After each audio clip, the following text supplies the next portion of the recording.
Hello, dear friends. We were discussing about the extract. I have a dream.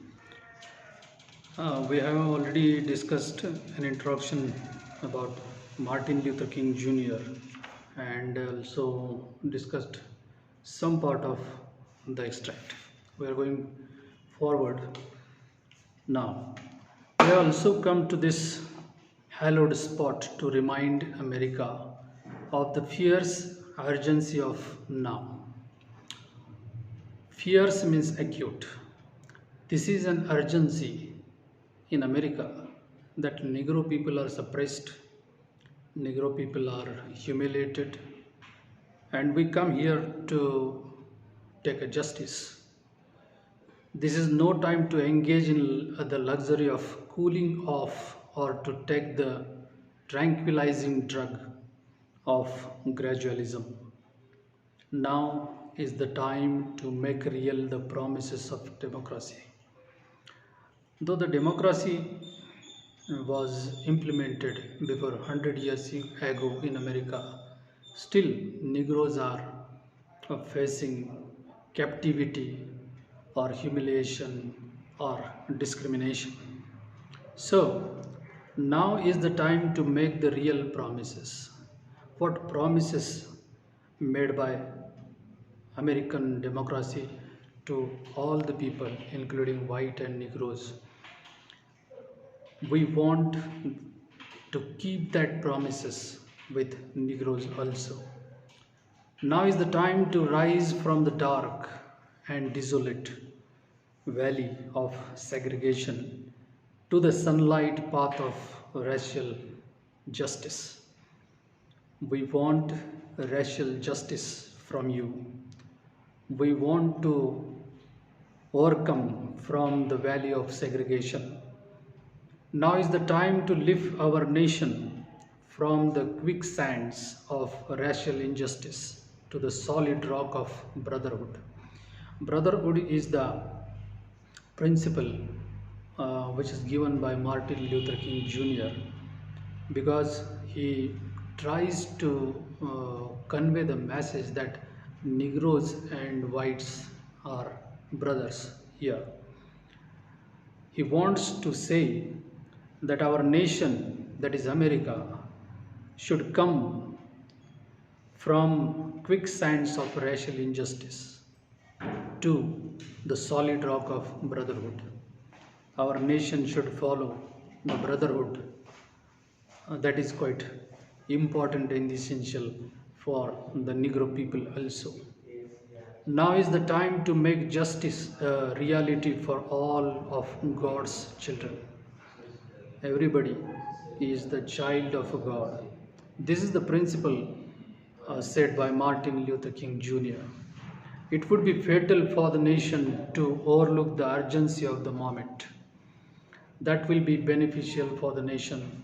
That nation should look after the Negro people.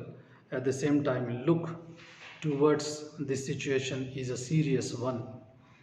This sweltering summer of the Negroes' legitimate discontent will not pass until there is an invigorating attainment of freedom and equality. Unless and until there is a freedom of equality, Negro will not survive from this discontent.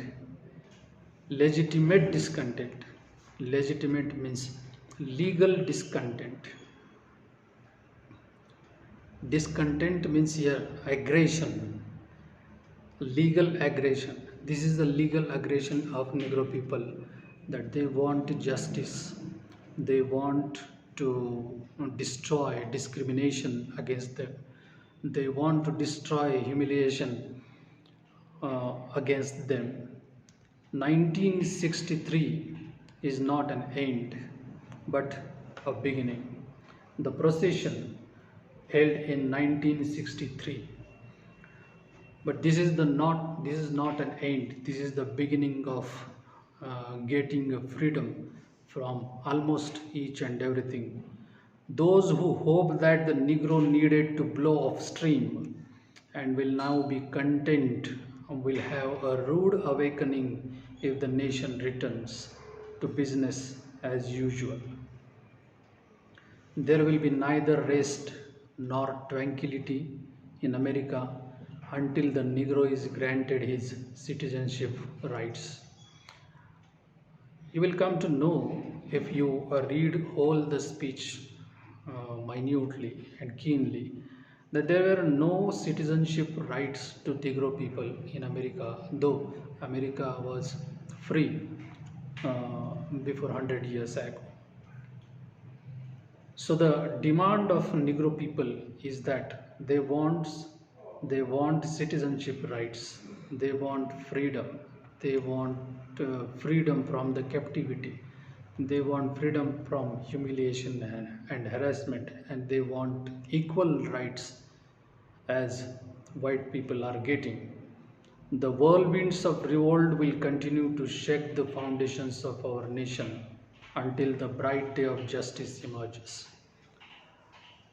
This is a clear-cut allegation by Martin Luther King that there is no justice for the Negro people in America.